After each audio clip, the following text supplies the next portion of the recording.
రంగారెడ్డి జిల్లా ఇబ్రహీంపట్నంలో అక్రమ నిర్మాణాలపై రెవెన్యూ అధికారులు కొరడా పెంచారు. ఎఫ్టీఎల్ బఫర్ జోన్ పరిధిలో యథేచ్ఛగా కబ్జారాయిలు అక్రమ నిర్మాణాలు చేపడుతున్నారు. జిల్లా కలెక్టర్ శశాంక్ ఆదేశాలతో నిర్మాణాలను కూల్చివేతకు నోటీసులు జారీ చేసిన ఎంఆర్ఓ సునీతారెడ్డి మండల పరిధిలో చెరువులు, కుంటలలో అక్రమాల నిర్మాణాలను చేపడితే తమ దృష్టికి తీసుకురావాలని తెలిపారు.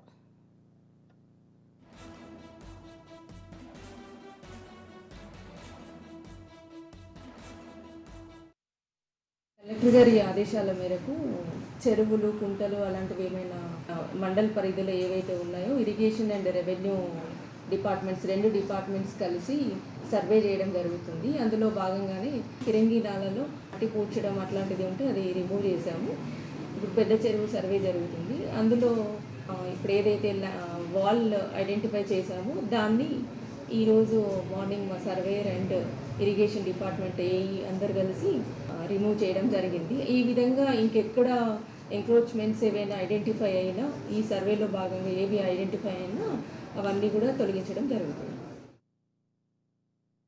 కలెక్టర్ గారు